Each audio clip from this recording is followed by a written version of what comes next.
Sir ఇప్పుడు అంటే మీరు 2 దశాబ్దాలుగా ఈ బాలల హక్కుల కోసం ఉద్యమం చేస్తున్నారు. మీరు ఉద్యమం మొదలుపెట్టినప్పుడు పరిస్థితులు ఎలా ఉన్నాయి? ఇప్పుడు పరిస్థితులు ఎలా ఉన్నాయి సార్? Thank you. చాలా మంచి ప్రశ్న మొదలుపెట్టారు. ముఖ్యంగా మేము మొదలుపెట్టినప్పుడు బాలల మీద చర్చ లేదు. అడల్ట్స్ మీద ఉంది, పెద్దల మీద ఉంది, కూలీ రేట్ల మీద ఉంది, సంఘటితం చేయాలని ఉంది, కార్మిక వర్గం మీద ఉంది. బాలలు ఒక సెక్షను, వాళ్ళ కోసం పనిచేయాలనే ఒక గ్రూప్స్ చాలా తక్కువ. సమాజంలో కూడా ఇప్పుడు మనకు వస్తున్న మీడియాలో కానీ ఏదైనా చీమ చిట్టుకుమన్నా కానీ బాలల మీద వస్తుంది బయటికి. కానీ అప్పుడు అంత ఏమి చర్చ లేని దశలో యాక్చువల్లీ మేము కావాలనే ఈ విషయంలోకి దిగాం. బాలల మీద చర్చ జరగడం లేదు, మిగతా విషయాల మీద చర్చ జరుగుతుంది. మనం సమాజంలో ఏదో ఒకటి చేయాలని చిన్నగా మొదలుపెట్టాం. మాకు ఆలోచన మాత్రం ఇంకొకటి ఏంటంటే బాలల మీద పనిచేయడమే భవిష్యత్తు కోసం పనిచేయడం అనేది మేము అట్లా కూడా అనుకున్నాం. చిన్న గ్రూపే, శాంతా సిన్హా గారు దీన్ని ఫౌండర్, ఆమెతో పాటు 4-5 కలిసి మేము ఈ విషయాన్ని చర్చ చేసుకొని పెద్దల కోసం పనిచేయాలన్నా చాలా పని ఉంది, పెద్దల కోసం కూడా పని ఉంది, పిల్లల కోసం చేయాలంటే అప్పుడు మేము చూసింది పిల్లలకు చాలా ఇబ్బందుల్లో ఉన్నారు. పిల్లలు పేద వర్గాల పిల్లలు ఇబ్బందుల్లో ఉన్నారు, ఉన్న వర్గాల పిల్లలు కూడా ఇబ్బందులు, రకరకాల వాళ్ళ వాయిసెస్, వాళ్ళ మాటలు వినే సమాజం కాదప్పుడు. ఇప్పుడు ఎలా ఉందనేది మనం డిస్కస్ చేద్దాము. కానీ ఇప్పుడున్న ఛాలెంజెస్ ఇప్పుడున్నాయి. అప్పుడున్న సవాళ్ళలో ముఖ్యమైన సవాళ్ళు పిల్లల మీద చర్చ లేదు. ఒక విద్యా స్కూళ్ళు నడిచేవి కానీ ఒక బాలల ప్రపంచం అనేది ఉంది అనేది సమాజానికి తెలియదు. అది మేము మొదలుపెట్టిన క్లిష్ట సమయంలోనే మొదలుపెట్టాము. అంటే పర్టికులర్గా ఏదైనా ఒక సంఘటన కానీ ఏదైనా చూసి మీరు చలించిపోయి స్టార్ట్ చేసింది ఏమైనా ఉందా? ఏదైనా ఇనిషియేషన్ ప్రోగ్రామ్ ఏమైనా ఉందా? లేదు, నేను ఇంతకుముందు చెప్పినట్టుగా ఒక పొలిటికల్గానే మేము దీన్ని థింక్ చేశాము.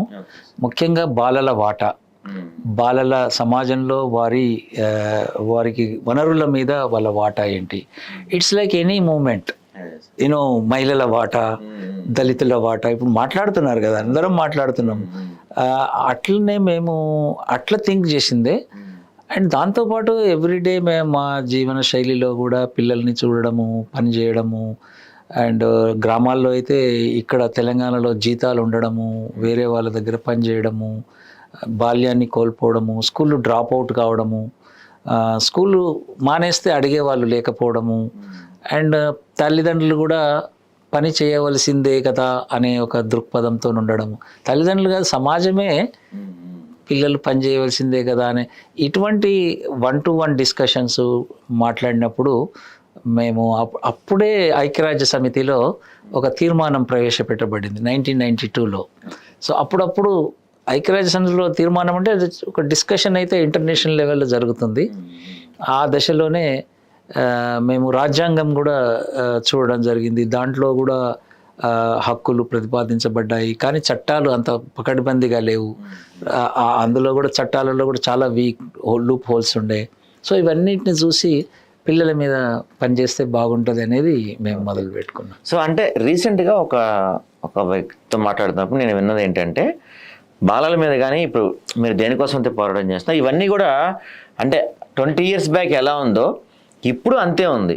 కానీ 20 years బ్యాక్ రిపోర్టింగ్ అనేది లేదు, అంటే తెలిసేది కాదు, ఇప్పుడు తెలుస్తుంది. అప్పటికి ఇప్పటికి ఏం మార్పు లేదు, అలానే ఉంది అంటారు. మీరేమంటారు సార్ దానికి?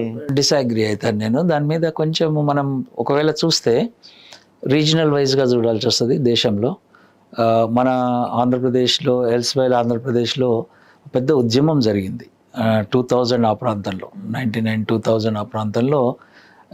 ఇక్కడ గవర్నమెంట్స్, నేషనల్ గవర్నమెంట్ కూడా సర్వశిక్ష అభియాన్ అని ఒక పెద్ద మూమెంట్ అయితే జరిగింది. దాంట్లో మాలాంటి సంస్థలు, మన మీడియా కూడా చాలా ప్రముఖ పాత్ర పోషించింది. మాతో పాటు పనిచేయడము, జర్నలిస్టులు సెన్సిటైజ్ కావడము, అండ్ మేము కేస్ స్టడీస్ చెప్పడము. మీరు అన్నారు కదా ఏంది ట్రిగ్గర్ అనేది, మేము ఒక 16 మంది పిల్లల్ని స్కూల్కి పంపాము. వాళ్ళు పెన్స్ పెట్టుకొని యూనిఫామ్స్లో స్కూల్కి వెళ్ళడం మొదలు పెడితే, అరే this is possible, why not all children అనేది trigger is that positive trigger వచ్చింది మాకు. జస్ట్ ఒక 2-3 నెలల తర్వాతనే పిల్లలు స్కూల్కు బ్యాగులు వేసుకొని స్కూల్కి వెళ్తున్నారు, పనికి వెళ్ళే పిల్లలు.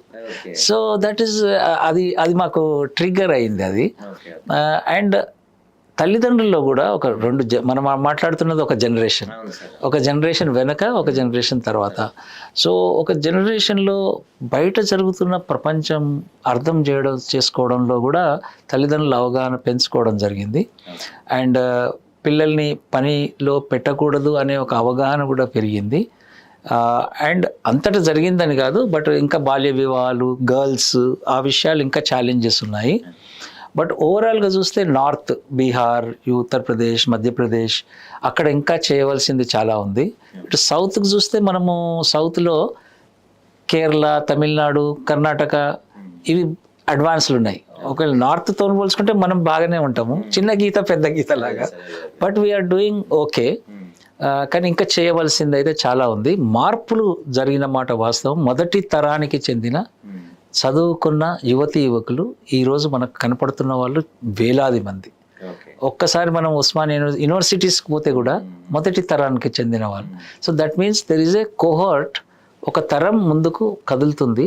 బట్ మిగిలిపోయిన వాళ్ళు ఇంకా ఉన్నారు. మీ ఫ్రెండ్ చెప్పింది కరెక్టే, కానీ అంత ప్రమాదంలో లేము. కొంచెం ప్రయత్నం చేస్తే మనం సాధించగలం. ఓకే సార్, ఈ జర్నీలో బిగ్గెస్ట్ అచీవ్మెంట్ అంటే ఏం చెప్తారు సార్?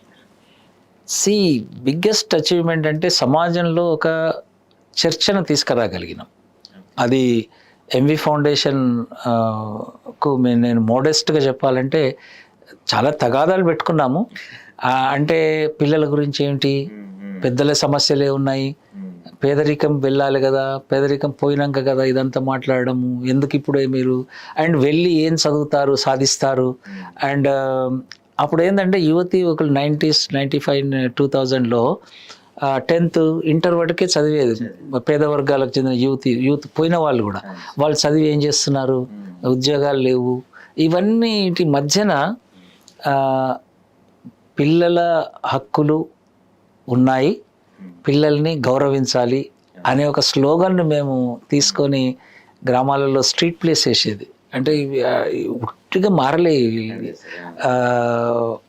బడికి పోదాము రండి కూలోళ్ళ పిల్లలం, బడికెళ్ళి సాధిద్దాం అని అట్లా ఒక పాటలు పాడుకుంటూ గ్రామాల్లో తిరగడం.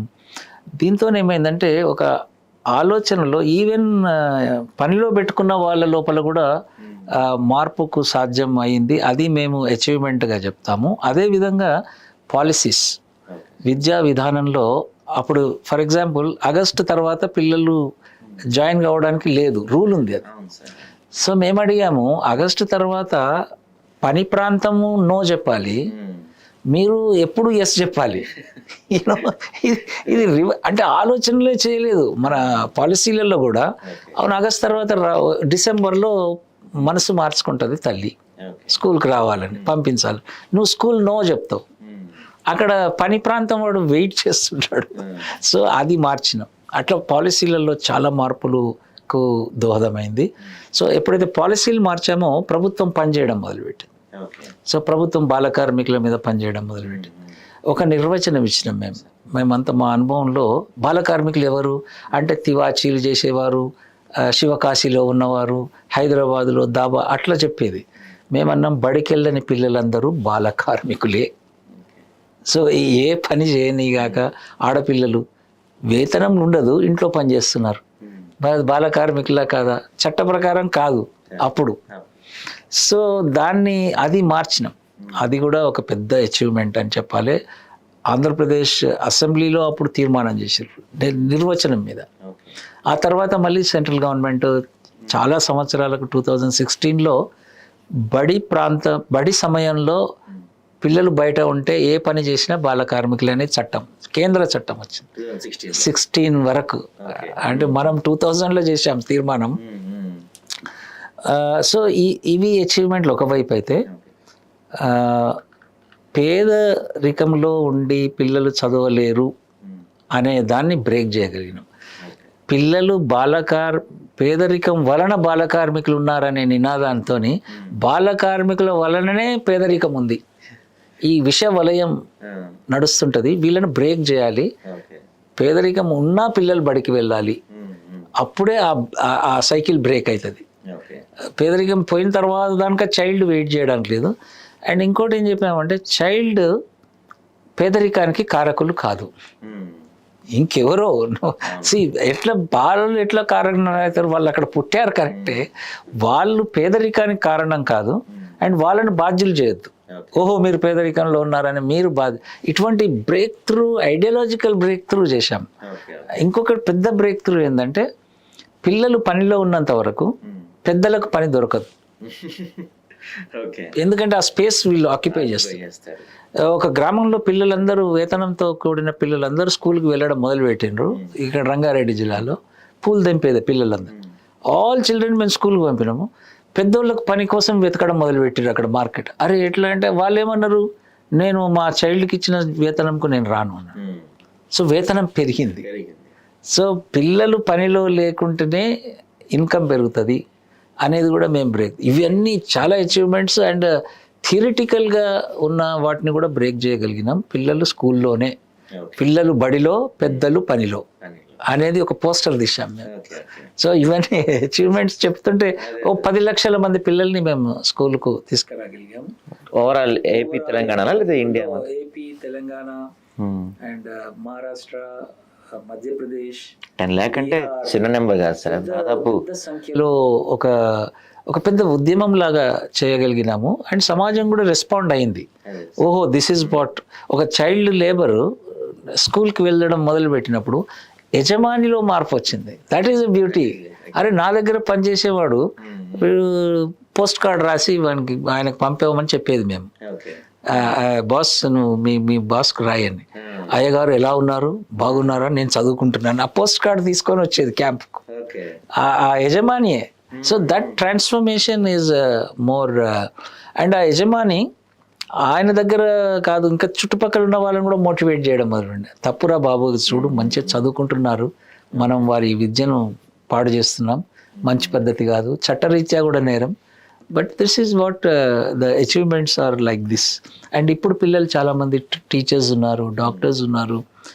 నిన్న ఒక అమ్మాయి లాస్ట్ రెసిడెన్షియల్ టీచర్స్గా జాయిన్ అయింది, బాల కార్మికురాలు అమ్మాయి. సార్ నేను జాయిన్ అయినా నా శాలరీ సో అండ్ సో అని పెట్టింది message. That is amazing you know. అట్లా పిల్లలు చాలామంది ఒక దశ దాటి ప్రభుత్వ టీచర్స్ అయ్యారు. ఇవన్నీ కూడా అచీవ్మెంట్స్ కింద చూస్తాను. అదే